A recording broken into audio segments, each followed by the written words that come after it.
50여 년 전으로 거슬러 올라가 보면 자신을 성폭행하려던 남성의 혀를 절단해 징역형을 선고받은 최말자 할머니의 재심 청구가 있었는데요. 이게 기각됐습니다. 지난해 부산에서 벌어진 비슷한 사건에 대해서 검찰이 정당방위를 인정한 것과는 대비되는 내용입니다. 네, 재판부가 재심 청구를 기각한 배경에 대해서 짚어보겠습니다. 최영희 평론가 계속해서 함께 하시고요. 김성수 변호사 오셨습니다. 어서 오십시오. 안녕하세요. 네, 1964년에 벌어진 사건에 대한 재심 청구였는데 최근에 이제 조명을 받았던 정당방위 관련 그러니까 부산에서 벌어진 비슷한 사건에 대해서 경찰과 검찰의 해석이 다르다는 내용이 이제 보도가 되면서 최말자 할머니의 이 재심에도 영향이 끼치지 않겠는가에 대한 그런 내용이었는데요. 먼저 우리가 그때 당시 상황을 좀 거슬러 올라가 보도록 하겠습니다. 사건 개요를 좀 먼저 짚어주세요. 예, 우선 이 사건 자체는 굉장히 유명한 판례 중에 하나입니다. 그래서 저도 공부할 때 책에서 봤던 그런 판례거든요. 그래서 이 사건의 이제 좀 발단이나 이런 부분 설명을 드리자면 1964년 5월 6일에 당시에 이제 18세였던 최말자 할머니께서 성폭행을 당할 이제 위기에 놓이게 됩니다. 그래서 21세의 가해자 노모 씨가 있었는데 이 위기에서 벗어나기 위해서 최말자 씨는 입맞춤을 하려는 이 노모 씨의 이 혀를 깨물었는데 이 과정에서 혀가 절단이 된 거죠. 1.5cm가량 절단이 됐습니다. 그래서 이 남성에 대한 처벌도 이루어졌지만 이 최말자 할머니에 대해서도 이 혀 절단에 대해서 중상해죄가 적용이 되고 이에 대해서 징역 10개월 그리고 집행유예 2년의 선고가 이루어지면서 이 부분 이렇게 정당방위가 인정되지 않는다. 이런 좀 유명한 판례로 있었던 사례입니다. 네. 할머니께서는 일단 억울하다 하면서 지난해 5월에 56년? 7년 만에 재심을 청구한 맞습니다. 거였습니다. 그런데 법원에서는 일단 재심 청구를 기각했잖아요. 근데 말미에 결정문 말미에 아쉬운 심경을 표현하게 되더라고요. 그러니까 이제 결론이 바뀌진 않은 거예요. 그 당시에 판결이 그대로 인용된 셈인데 그럼에도 불구하고 그 시대에도 지금처럼 여성 인권이 소중하게 여겨졌거나 또는 이제 남녀 간의 이 어떤 인권적인 측면이 특히 또 성적인 문제에 대해서 지금처럼 엄단하는 문화였다면 당시 재판부도 아마 그런 판결을 내리지 않았겠느냐. 근데 이건 그 시대에 벌어진 일이라는 거죠. 64년도에. 그래서 지금 시대가 바뀌어서 지금의 잣대로 그때의 사건을 보게 되면 달라질 수도 있지만 이 재판부는 그때 그 시대의 그 사건에 대한 판결을 존중해야 된다는 입장을 취한 것으로 보여져요. 근데 여기에 대해서 사실은 재판부도 아쉬움을 토로했다고 말씀하셨지만 저는 조금 화가 나는 대목이 있어요. 자, 그렇다면 그 시대는 어떤 시대냐면요. 64년인데 제가 태어나기 조금 전의 일입니다. 제가 어린 시절은 여성 인권이 지금보다 훨씬 열악하던 때예요. 그리고 그때 당시 여성에게는 너무나 강하게 가부장적인 순결의식의 강요 이런 게 있었던 시대예요. 근데 낯선 남성이 다가와서 20대 청소년입니다. 성추행을 하는 상황에서 저항했다는 이유로 처벌했다. 저는 지금의 재판부가 그때 판결이 틀렸다고 바로 잡아주는 게 필요했다고 봐요. 그때 이 여성이 성추행을 당할 때 그 공포감이라든가 경악, 사실 뭔가 계산하고 행위했겠습니까? 아주 무조건 맹목적인 온 힘을 다해서 할 수 있는 저항을 한 것인데 거기에 대해서 이게 가벼운 상해냐 중한 상해냐 그것을 따진 것은 이 사후적인 결과론적인 얘기고 그 상황에서의 행위를 판단한다면 어쩌면 이 소년은 굉장히 용감했던 것이죠. 정당 방위를 위해서 자신을 지키기 위해서. 근데 거기에 대해서 그 당시에 내려진 판결은 굉장히 부당한 것으로 전 느끼고 있음에도 불구하고 그 시절 그때 그런 판결을 내릴 수밖에 없었던 사정을 감안하여 지금 시대가 바뀌었다고 그것을 다시 바꿀 순 없다 하는 이야기를 한다면 그럼 앞으로 뭐가 바뀌겠습니까? 그럼 그냥 과거의 여성은 억울했으니까 억울한 거 참고 사세요. 지금 이 얘기로 들리거든요. 그래서 저는 이 재심은 좀 문제가 있는 것 아닌가 하는 개인적인 소견을 가지고 있습니다.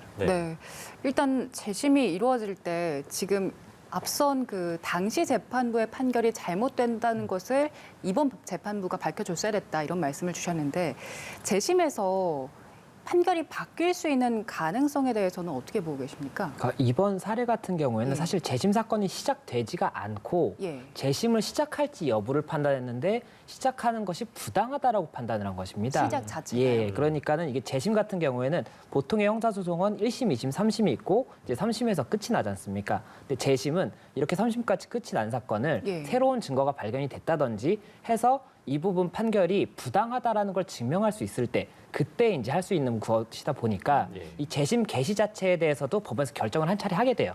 이 부분을 재심 사건으로 올려줄 것이냐 말 것이냐.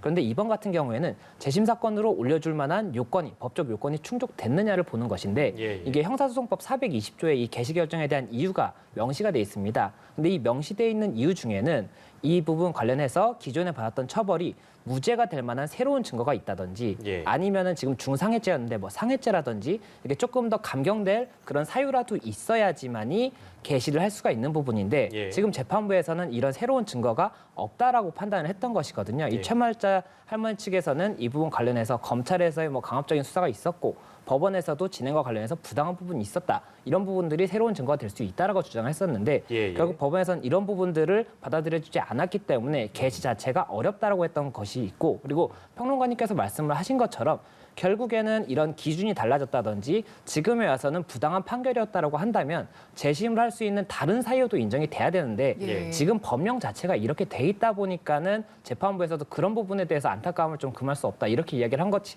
아닌가 생각이 되고 그런 부분에 대해서는 결국에는 이번 사건을 기화로 해서라도 더 이런 형사소송법의 문구 자체도 개정이 추가적으로 이루어져야 되는 것이 아닌가 예. 이런 조금 의견도 나올 수가 있는 상황인 것으로 보입니다. 네, 그러니까 재심 개시 결정이 그 내려지기까지 아무튼 요건도 좀 까다롭고 재심을 청구할 수 있으나 이제 그 뒤에 그 재심을 여는 과정이 어렵다라는 거는 저희 이제 사건 큐브 시간에도 많이 짚긴 했습니다.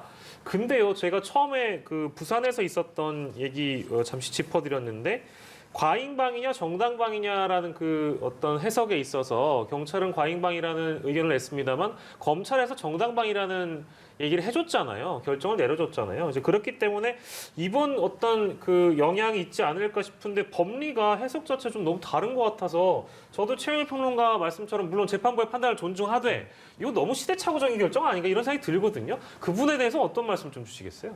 예, 말씀하신 것처럼 결국에는 지금 정당방위가 최근에 있던 그 사건 같은 경우에는 정당방위가 검찰에서 인정된다라고 해서 아예 기소 자체를 안 했거든요. 재판 네네. 자체에 안 올렸던 사건이었고 그렇죠. 그리고 이 사건 이후에도 정당방위가 인정이 돼서 이제 처벌이 안 된 사례가 있기는 있습니다. 예, 예. 그런데 이번 같은 경우에는 아까 말씀을 드렸듯이 네네. 이게 굉장히 조금 유명한 판례여서 법을 공부했던 사람들이라면 한 번쯤 정당방위 관련 판례로 봤을 수 있는 사건이고 네. 그렇게 저희가 이제 보면서 이 경우에는 그럼 정당방위가 인정되지 않는구나 이렇게 공부를 했던 사례였거든요. 예. 근데 지금 같은 경우에 이렇게 기준이 많이 바뀌었다라고 한다면은 예. 개정을 해야 되는 부분이고 지금 작년 10월에 법원 행정처에서도 정당방위가 지금 너무 협소하게 인정이 된다라는 그런 취지가 있기 때문에 네네. 이에 대해서 연구를 하겠다라고 예고는 했었는데 이번 사례 같은 경우에도 더 이제 포함이 돼서 그 기준이 나올 수 있다고 하더라도 문제는 뭐냐면 아까 말씀을 드렸던 것처럼 재심 개시 결정에 대해서 법령이 변동이 되지 않는 이상 예. 그 기준이 바뀌었다고 해서 재심을 청구할 수 있는지 예. 이거 자체가 결국에는 계속 걸림돌이 될 수밖에 없는 부분이거든요. 예, 예. 그래서 이런 부분 관련해서 이런 사회적인 조금 많은 관심이 모아져 있을 때 다시 한번 논의가 이루어져서 이 재심 사유에 대해서도 다시 한번 조금 검토가 이루어져야 되는 것이 아닌가 예. 이런 생각이 지금 드는 그런 대목입니다. 예. 알겠습니다. 네. 저는 아쉽습니다. 그 법이 상당히, 현실을 못 따라간다는 생각이 네. 들어서 뭐 물론 이제 변호사님께서는 이제 법조인이시니까 어떤 이 법에 나와 있는 법문에 따르면 그 어떤 문구에 따르면 그 요건 자체가 워낙에 까다롭기 때문에 개심을 청구하더라도 열리기까지는 참 어려울 것이다. 이제 그런 정도의 해석은 많이들 하신 것 같아요. 근데 아마도 이 사건을 바라보고 있는 우리 시청자 여러분이나 국민들의 판단은 또 어떨지도 궁금하기도 합니다. 예, 정당방위, 과잉방위, 요 얘기 또 이제 나오게 됐네요. 예, 말씀 더 이어가시겠습니다. 그래서 저도 이번 사건을 계기로 해서 결국에는 이런 부당한 네네네. 사태가 더 없어야 된다는 그런 취지이기 때문에 결국에 앞으로 이런 게 법이 개정이 된다고 한다면은 이제 이 할머니께서 다시 한번 또 신청을 해보실 수도 있어요. 법이 개정이 네. 됐기 예. 때문에 네네네. 그래서 그런 부분들도 만약이라도 변경이 된다면은 결국 이 당사자 이 사건에 대해서도 도움이 될 수가 있기 때문에 그렇기 때문이라도 조금 더 빨리 뭔가 이런 변화가 있어야 되는 것이 아닌가 이런 의견을 조금 드리고 싶습니다. 법이 바뀌어야 된다는 말씀이시죠? 예, 맞습니다. 알겠습니다.